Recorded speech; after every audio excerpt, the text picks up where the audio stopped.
Kapabayaan sa tungkulin. Ganito inilarawan ng Filipino-Canadian economist na si Dr. Michael Batu ang umunoy pagpirma ng mga mambabatas at ilang senador sa 2025 National Budget Bicameral Report na may mga blank items. Dagdag ni Batu, inihalal ang mga mambabatas na ito para gawin nila ang kanilang trabaho, partikular kung may lalagdaang dokumento o anuman. Katulad na lamang ng issue sa national budget na dapat sana gawin nila ang kanilang responsibilidad na basahing maigi, iberipika at busisiin ang mga nilalaman nito bago pumirma.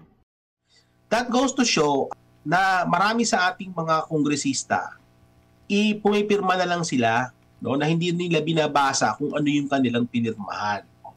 In fact, may mga ibang congressman nga na umamin din na nagsasabi na meron talagang blanco. Ibig sabihin nito na talagang na hindi nila ginawa yung kanilang tungkulin, na pag-aralan muna yung kanilang pinipirmahan.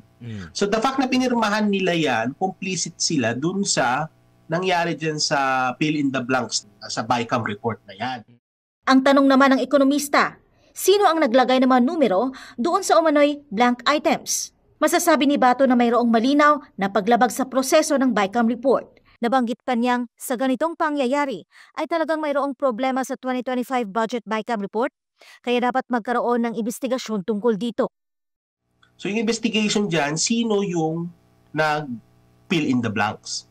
Kasi ibang kaso pa yung may fill in the blanks, ibang kaso pa yung sino yung naglagay. Kasi kung mapatunayan na kung sino-sino lang, hindi member ng kongreso or baga talagang merong lapse, then the law should be rendered as illegal. Ang isyong ito ay nagpapakita raw anya ng inefficiency ng gobyerno. Kung isasantabi man lang pala ang mga pinaghirapan ng mga kawani ng pamalaan para depensahan ang kanilang budget. So, ibig sabihin ng inefficiency is, kumbaga, yung ginagawa ng ating gobyerno, parang nagsasayang lang tayo ng pera. Hindi ba? O bakit ka pa kukonsulta? Bakit mo pa ikukonsulta yung mga iba't ibang ahensya? Sa bandang dulo naman pala, ikaw rin naman pala ang masusunod. Sumasalamin din umano ito sa kung anong klaseng gobyerno mayroon ang Pilipinas. Inilahad ni Dr. Batu na ang kalidad ng pamamahala ay may implikasyon pagdating sa pagiging kaakit-akit ng isang bansa sa mga mata ng mga dayuhang mamumuhunan. Ibig sabihin na kaapekto ito sa pananaw ng mga banyaga sa ating bansa. Tinitingnan kasi anya ng mga foreign investor ang kalidad ng pamamahala sa isang bansa. Kapag pangit ang kalidad ng governance, ang tingin ng mga mamumuhunan ay risky ang mag-invest sa bansang ito. Kung hindi maganda ang persepsyon ng international community pagdating sa quality of governance ng isang bansa, ani Dr. Batu, makaapekto ito sa credit risk ratings, gayon din sa foreign investment nito. Inihain na nitong Lunes, January 27, ang petisyon na ipinapawalang bisa sa Korte Suprema ang 2025 National Budget. Sa Facebook post ni Attorney Vic Rodriguez, makikitang hawak nito ang opisyal na kopya ng petisyon. Kasama nito si Davao City 3rd District Representative Isidro Ungab na isa rin sa mga pumuna sa mga blankong line items sa BICAM report ng 2025 National Budget. Tinawag din nila ang 6.352 trillion budget ngayong taon bilang the biggest money heist o pinakamatinding pagnanakaw sa bansa. Pinitik din ng mga ito ang mga senador at congressman na hindi tumutol sa pagpasa sa national budget at binansagang mga kasabwat sa umunoy pagnanakaw. Nauna namang sinabi ng acting chairman ng House Committee on Appropriations na si Congresswoman Stella Quimbo na walang blanco sa 2025 BICAM report at may pagpayag naman ng technical staff ng Senado at Kamara para ayusin ang typographical error sa BICAM report. Pero sa panayam ng SMNA News ay kinontra ni dating Budget Secretary Wendell Avisado ang dahilan ni Quimbo. Ang sinabi lang doon yung mga typographical errors and those that would require simple correction but certainly not to fill in the blanks specifically for budget appropriation or allocation. No? Kasi wala nga doon Iginit naman ng mga petitioner na pirmado, ratipikado at inihain bilang enrolled bill ang final Bicameral Conference Committee report na puno ng blanco.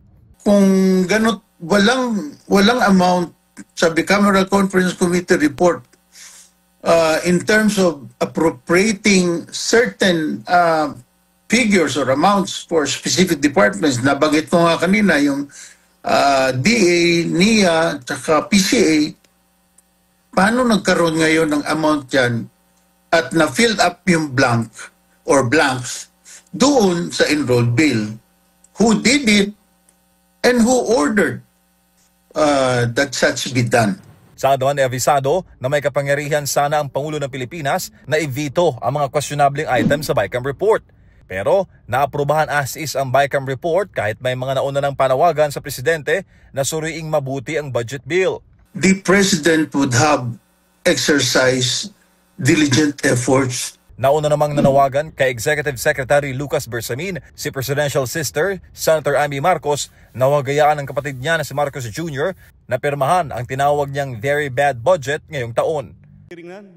Sa kanyang 15 taong karanasan bilang kongresista, ngayon daw nakakita si Davao City Representative Isidro Ungab ng ganitong sistema sa Bicameral Conference Committee. Ang tinutukoy niya ay ang mga blankong line items sa BICAM report ng 2025 national budget na anyay labag sa batas. Partikular dito ay ang missing budget amount sa Department of Agriculture at ang program funds na anyay bilyones ang halaga.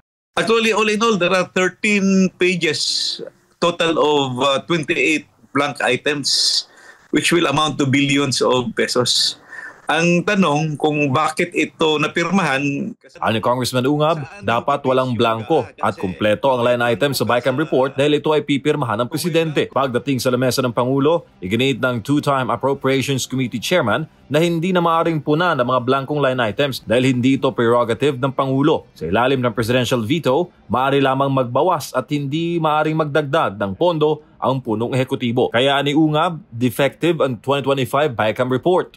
Bakit napirmahan na maraming blanko at bakit naratipkahan na maraming blanko? So, yung sinasabi nila na GAA kompleto, yes, kompleto ang GAA. Ang tanong, saan nyo gibase yung GAA? Kasi kung may blanko ka sa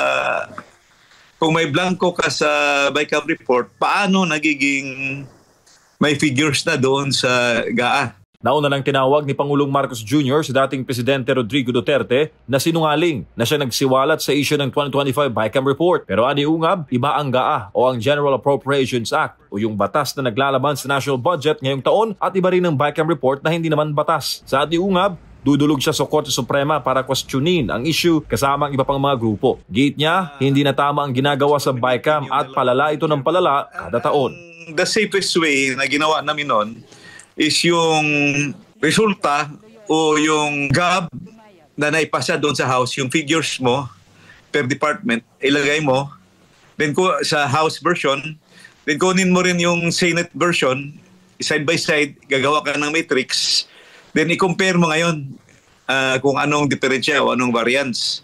So diyan na kayo mag-start ng inyong reconciliation. So ang nangyari kasi ngayon, totally third chamber yung one eh.